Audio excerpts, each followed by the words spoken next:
11 horas e 30 minutos no horário de Brasília. Muito bom dia, este é o Canal do Boi News. Hoje, sexta-feira, 26 de março. E nós estamos ao vivo pelo site do Canal do Boi, sba1.com.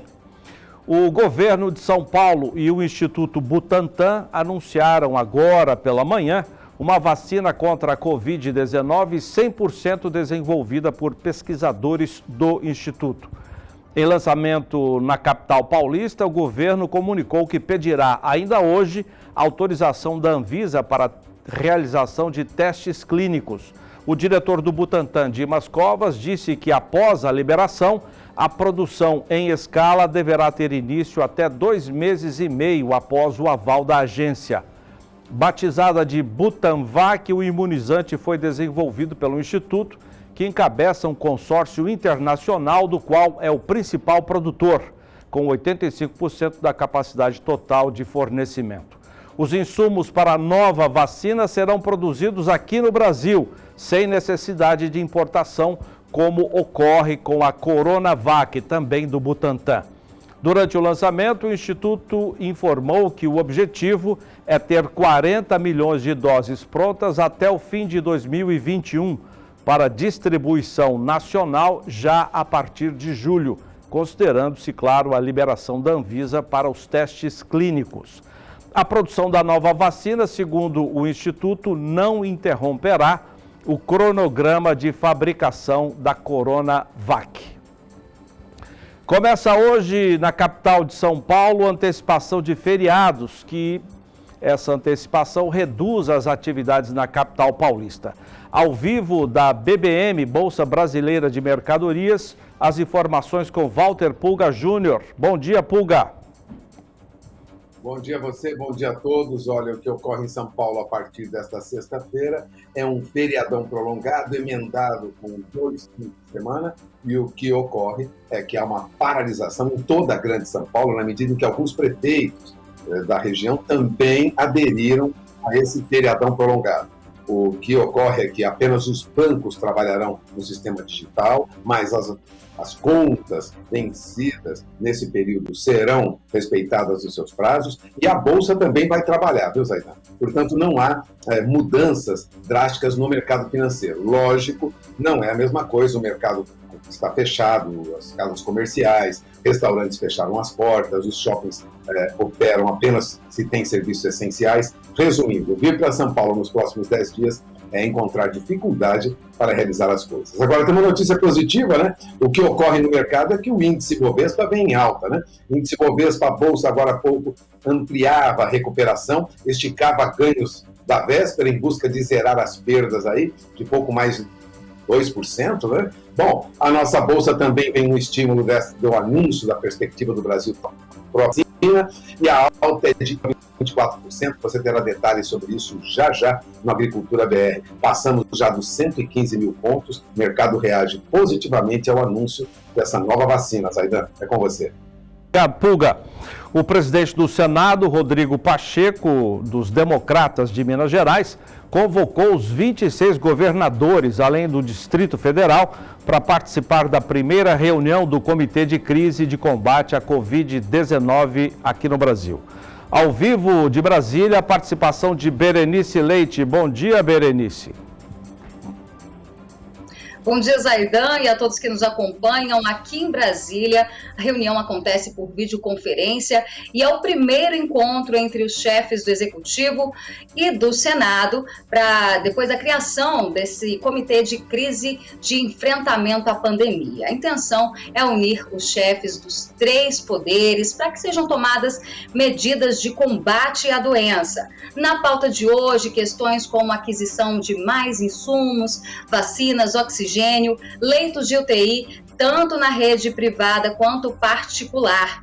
O presidente do Senado ele será responsável por fazer a interlocução entre os chefes dos estados e o governo. Obviamente, cada governador tem autonomia por seus entes federados, isso que foi legitimado pelo Supremo Tribunal Federal, mas segundo o presidente do Senado, a ideia agora é unir forças e, claro, corrigir os erros que aconteceram até aqui. Zaidan. Obrigado, Berenice.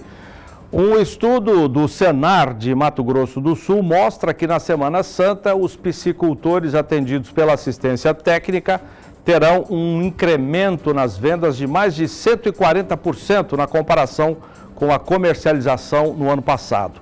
Informações de Rosa Cabral.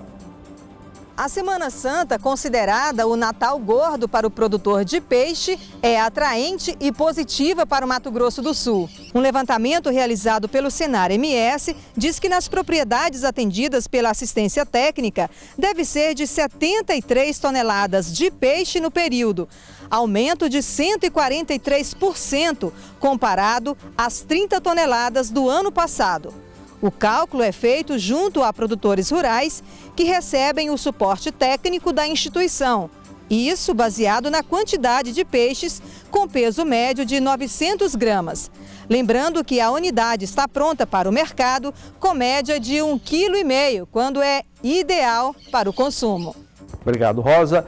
O milho atinge o maior valor real da história e a indústria de carnes fica preocupada. Informações com Kylie Rodrigues.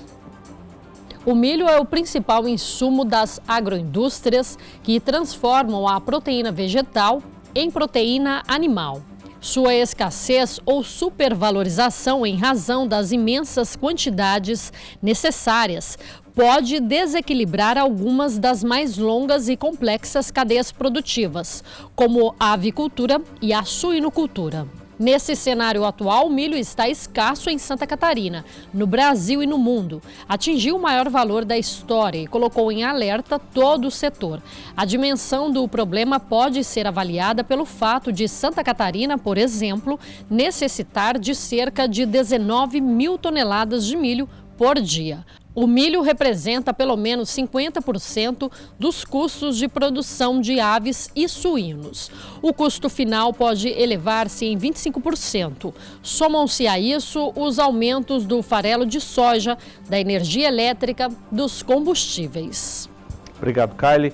Em relatório divulgado nesta quinta-feira, o CPEA aponta 2 fatores para a forte alta nos preços da arroba do boi gordo no ano passado e também os patamares recordes neste começo de 2021. São eles: as exportações de carne bovina aquecidas e a baixa oferta de animais para abate.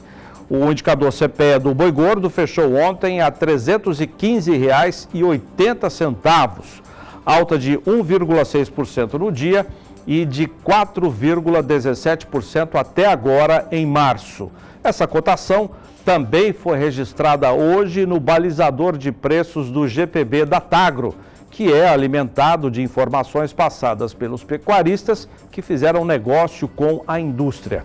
O produtor recebeu R$ 315 por arroba, com a bonificação paga pelo frigorífico. 11h39 no horário de Brasília. Confira agora a previsão do tempo para todo o país. Renata Ferreira. Bom dia, Zaidan, bom dia a todos.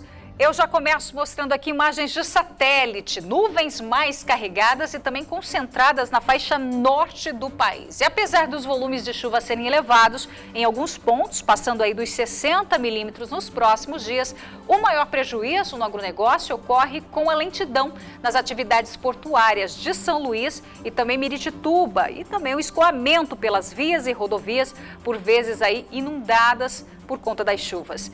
Já no Brasil Central, o cenário segue igual. O calor e a falta de chuva continuam nesta sexta-feira, desde a Bahia, passando aqui por Goiás, também Mato Grosso do Sul e o Sudeste. Mesmo em São Paulo, onde chove, é muito irregular e com baixos volumes, ou seja, pouca chuva nas principais áreas de milho segundo a safra.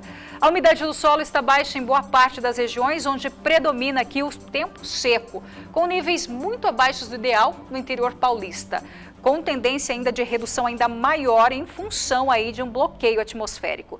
E atenção, produtores gaúchos, na região sul, o avanço de uma nova frente fria ainda provoca muita chuva sobre, principalmente aí no Rio Grande do Sul, viu? Pelo menos até domingo a chuva será volumosa e bastante persistente. E claro, mais uma vez atrapalha e diminui o ritmo de colheita da soja no estado gaúcho. É com você, Zaidan. Legal, obrigado, Renata. O Senado acompanhou na sessão de ontem a votação anterior da Câmara dos Deputados e aprovou o projeto de lei do Orçamento da União para 2021. A meta fiscal aprovada é de um déficit de 247 bilhões e 100 milhões de reais para o governo central, incluindo o Tesouro, o Banco Central e a Previdência.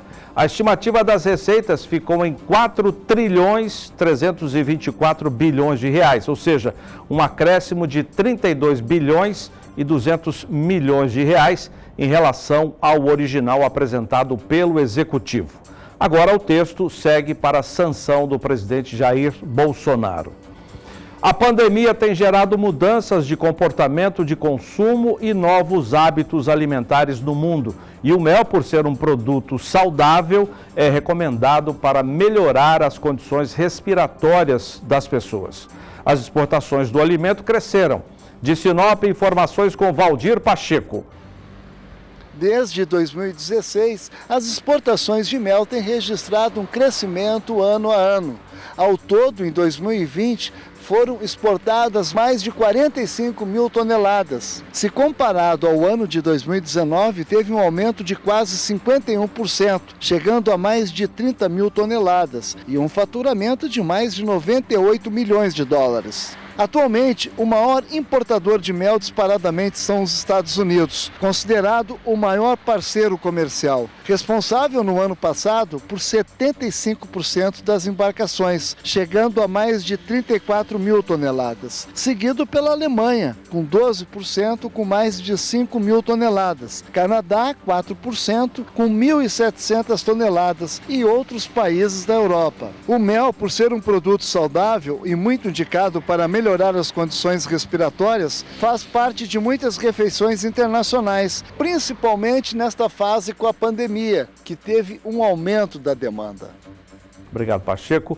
Em audiência pública ontem com a ministra da Agricultura, Tereza Cristina, senadores defenderam agilidade na regularização fundiária.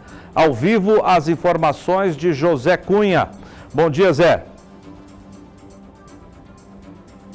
Bom dia, Zaidan. Bom dia a todos. Durante a audiência na Comissão de Agricultura e Reforma Agrária com a ministra da Agricultura, Tereza Cristina, nesta quinta-feira, os senadores defenderam agilidade na regularização de terras públicas ocupadas por agricultores. Tereza Cristina informou que a equipe técnica do Ministério e do Serviço Federal de Processamento de Dados realiza a migração dos suportes e que, a partir da semana que vem, os sistemas para regularização estarão compatibilizados para dar celeridade na titulação. Ela disse ainda que o governo federal lançou o programa Titula Brasil, que por meio de parcerias entre o INCRA e as prefeituras deve facilitar as concessões de títulos, segundo a ministra. Em 2020 foram emitidos 109.112 documentos titulatórios e a expectativa da pasta é de 130 a 170 mil títulos este ano. Zaidan. Obrigado, Zé. O CB News termina aqui. Muito obrigado a você que nos acompanhou. O programa volta segunda-feira às 11h30 da manhã, no horário de Brasília. Você fica agora na companhia da equipe da Matsuda no seu programa ao vivo.